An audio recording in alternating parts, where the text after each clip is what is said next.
تحس ان هم اهتموا بكل حاجه، بالكاميرات والتصوير وكله، ونسيوا الماتش اصلا يعني. بس يعني انا كان معايا حاجه يعني حراقه شويه، حبيت اعزم عليك يعني. جرب دوق، دوق يا عم ما تتكسفش يا عم، دوق. مش عايز خلاص، انت حر بقى، انت حر بقى، انت عشان ما عندكش زي. بس قبل ما نبدا في اي حاجه ما تنساش حط لايك، اشترك في القناه، زر الجرس عدى عليه، ويلا بينا عشان اخدك في رحله في مباراه الاهلي والزمالك في كاس مصر، اللي قدر فيها الاهلي بكل سهوله، او يعني مش بكل سهوله قوي، يعني بكل تخليص وبسرعه في 10 دقائق انه يخطف الكاس ويروح القاهره ويبقى سعيد ومبسوط. حقيقه لو هنتكلم عن الاثنين مديرين فنيين، فانا شايف ان الاثنين كانوا نازلين اعداء لفرقهم، يعني سواء كولر او سواء جوميز. لو قلنا على كولر والله، فكولر عمل حاجه غريبه وتفكير عجيب جدا، ان هم ما رضاش يبدا بمروان عطيه.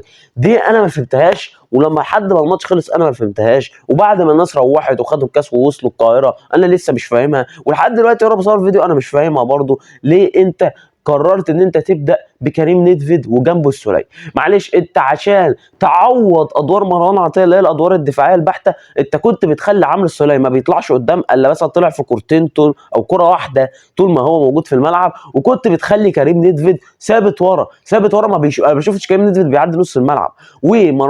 عمرو السوليه مطلوب منه انه يبقى ظل عبد الله السعيد دايما في ظهره، ما يسلموش مرتاح. فانت كده خسرت اتنين في نص الملعب، مع انك كنت ممكن تلعب والله بكريم نيدفيد او عمرو السوليه، وتلعب بمروان عطيه اللي هيشيل لك الليله دي كلها، وتخلي عمرو السوليه ادواره متحركه اكتر وتديله حريه اكتر. كمان انت كنت مخلي امام عاشور بيلعب وينج، اقرب جدا للوينج.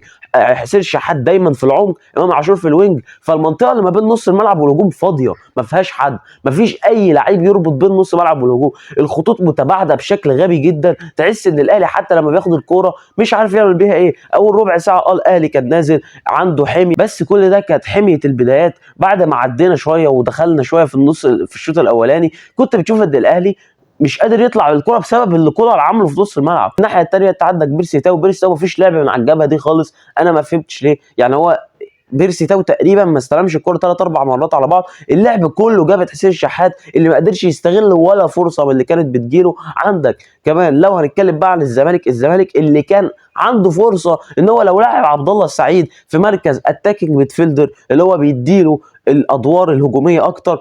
يعني انا يوسف اوباما قدم ماتش اسوأ من السوق، اسوأ من السوق. كده خليت ان انت مش قادر تستغل الادفانتج اللي كولر مديها لك، وهو انه مخلي لك والله ما عندوش لعيب ثابت في نص الملعب. فانت لما تلعب بعبد الله السعيد وتروح بزيزو ويبقى عندك مصطفى شلبي وتستغل عبد الله السعيد بقى قدام، بدل ما انت راميه ورا وما بيعديش نص الملعب. طول الشوط الاول عبد الله السعيد ما استلمش الكره في نص ملعب الاهلي ولا مره. عبد الله السعيد ما عملش بصه لقدام الا بصه واحده طول الشوط الاول. عبد الله السعيد طول الشوط الاول ما عملش غير 4 5 باصات اصلا، يعني اللي هم مهمين في سير اللعب. عبد الله السعيد طول الشوط الاول مقتول بكله في مركز 6، مش قادر ان هو يقدم تمريراته ولا ان هو ياخد حريته. يوسف اوباما مش قادر، انا مش فاهم ازاي انت تدي ليوسف اوباما ادفانتج على عبد الله السعيد ان هو اللي يطلع ويهاجم ويروح وهو مش قادر. شفت لما نزلت ناصر ماهر اللي برضه انا مش فاهم، طب انت ليه عبد الله السعيد مصر تلعبه 6؟ ليه؟ يعني انت كده الاهلي وهو وحش جدا بسبب ان نص ملعبه مش معمول صح. الاهلي لو كان لاعب عمرو السوليه ولعب بمروان عطيه او لاعب قفشه من الاول، انت كنت شلت يا معلم، كنت شلت 3 4، كنت شلت 3 4، وكانت ساعتها هيبان ضعف عبد الله السعيد، ضعفه وقله حيلته في الادوار الدفاعيه. كان هيبان، وحتى بان لما قام جاي جوميز سحب عبد الله السعيد بعد ما لقى ان كولر قفشه واسمه ايه ومروان عطيه والناس دي، وبدا يفوق نص ملعبه. كان لازم هيسحب عبد الله السعيد، كان لازم، لان عبد الله السعيد لو كان كمل اكتر من كده كانت هتبقى كارثه.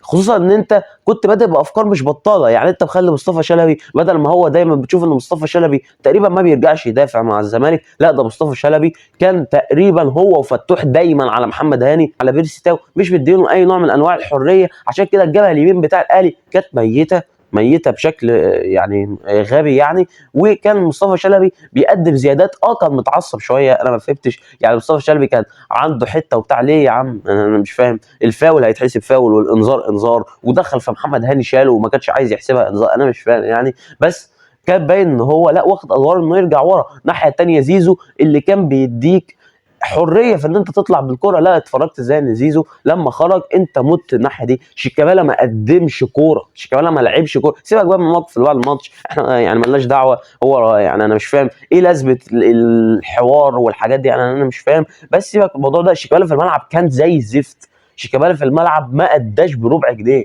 الاهلي فضل بالشكل السيء ده مش قادر يفوق لحد ما انت عملت التغييرات في الدقيقه 70 لما بدات تتبدل وبدات ان انت تحرر نص ملعبك وتديله تخليه متحرر اكتر في اللعب. ووديت بقى امام عاشور، خليت حسين الشحات يفتح دايما زي ما بنشوفه، وامام عاشور يبقى في العمق اكتر. امام عاشور بدا مستواه يتحسن، امام عاشور بدا يرجع تاني يقدم اداء مش بطال ويقدر ان هو يكسبك الماتش بكل سلاسه. يعني لما نزلت واحد زي قفشه وسبت له مروان عطيه ورا، مروان عطيه اللي قدر يمسك عبد الله السعيد قبل ما يخرج ويمسك ناصر ماهر اللي نزل عمل كورتين وعمل بتاع ومش عارف ايه ونزل عمل له كورتين وكان كويس. يعني اول ما مروان عطيه نزل ناصر ماهر خلاص شكرا. يعني النصر لانك ثبت له بقى واحد قادر ان هو يمسك كذا لعيب. مروان عطيه دي شغلانته ان هو لعيب نص ملعب دفاعي مكانه حتته. مع اني شفت ان انت عمرو السوليه لو كان خد اكتر من كده بس يبقى وراه مروان عطيه كان قد مستوى احسن بكتير من كده. بس لما قفشه نزل وبدات بقى تهاجم بامام عاشور وقفشه ويبقى عندك واحد بقى منهم ورا وتغييره متميزه تبين ان كولر فعلا صلح اخطائه وبدا فعلا يصحى ويركز في الماتش تاني لما نزل عمر كمال. تبديله مهمه وتبديله كانت فعلا تبديله ادت ان الاهلي جبهته اليمين تبقى احسن بكتير. ليه؟ مش هجوميا بس، على الاقل بقيت مخلي عمر كمال اللي هو كان وينج اصلا في الاساس على فكره، بس خليت ان هو بيلعب حاجه الاقرب ال 4-4-2 وخليت امام عاشور يلعب تحت كهربا حاجه اقرب لكده يعني. وخليت ان عمر كمال لا له ادوار مع محمد هاني بيرجع يسنده في كل الكور. بقيت مصطفى شلبي ما لمسش كوره بعديها، احمد فتوح ما قدرش يعمل اي عرضيه تقريبا بعد التبديله دي. وفعلا بقيت حتى هجوميا لما بيطلعوا الاثنين مع بعض كان فعلا الاهلي عنده الجبهه اليمين فائت اكتر بكتير. الجبهه الشمال فضلت نايمه. يعني رضا سليم هو تقريبا ما نزلش انه كان مصاب، سيد الشحات كان مقدم ماتش سيء جدا، كهربا ما راحتلوش فرص. صور الجون لو جبت لك صوره الجون تحت اهو، اتفرج على تحرك امام عاشور. مبدئيا هو اللي استلم الكوره عشان يرفع العرضيه قفشه اللي عمل عرضيه. قفشه ده يوم الجمعه تقريبا هو بيحب يوم الجمعه، هو تقريبا بيعمل خير ولا ايه مش عارف. ولو وصلت لحد هنا لايك بقى واشترك وزرار الجرس اللي انت ظبط كده تحت. هو يحب قوي يعز قوي ماتشات الزمالك قفشه، انا ساله حتى هو كان ايه اللي يعني. فانت والله يشوف ازاي ان امام عاشور بيتحرك الاول، جري من نص ملعب خد مكان على الكوس ال 18 لحد ما قفشه استلم. شوف بقى التحرك اللي بعديه لما قام جاي داخل ما بين الاثنين قلوب دفاع اللي هم اصلا دخل في الجانب الاعمى بتاعهم مش واخدين بالهم اصلا ان في امام عاشور وراهم. امام عاشور دخل وقام جاي حاطط على طول هدف اول للنادي الاهلي. يعني بص سيناريو ازبل من كده بالنسبه للزملكاويه مفيش. يعني بص حاجه قمه المتعه بالنسبه لي طبعا، يعني لان فعلا بتشوف ان اللعيب اللي هم كانوا بيموتوا فيه يحط فيهم جون وفي الدقيقه 85 ولا في الدقيقه 84 حاجه صعبه جدا. يعني ربنا يكون في عونكم. يعني بعديها الزمالك بدا يفتح اكتر، بدا عايز يرجع اكتر في الماتش، والاهلي يعز المساحات دي قوي. الاهلي يعز ما يعزش حاجه في حياته قد المساحات. على طول المرتده طق امام عاشور بياخد يوم جاي لاعب بالعرض قفشه محشي كابتن محمد محشي فتة. كابتن محمد مجدي قفشه يا جماعه ده لعيب عظيم والله، لعيب كبير. يعني لعيب بص ما بيعملش حاجه في حياته غير ان هو بيظهر في الماتشات اللي شبه دي، يعز هو اول الماتشات اللي شبه دي ركنه ولا اجدع معلم. يعني بص انا قلت ايه وهو بيستلم، قلت هيستلم وبوش رجله في اي حته يطرشق الشبكه بقى تطلع بره هو ورزقه. لا ده استلم ولف وقام جاي راكنها ركنه محترمه قوي قوي قوي في 10 دقايق. ودي الفرق الكبيره، دي الفرق اللي عندها خبرات. دي الزمالك كان بيكسب كده كتير قوي. يعني الزمالك كان يفضل عامل ورا ويوم ما يكسب الاهلي يعني يبقى بطلوع الروح. فانت لما تخسر كده وانت ما عرفتش تستغل الفرص والله ده مش ذنبي، وما عندكش مهاجمين ده مش ذنبي برضه، ما عندكش وينج يمين مكان زيزو ده مش ذنبي برضه. فانت والله بتلعب عبد الله سعيد مركز 6 ده مش ذنبي، انت حر في نفسك. وسط زيزو ممكن اقول لك كانت فرصه سيف الجزيري دي كانت انا مش فاهم هو ضيعها ازاي اصلا.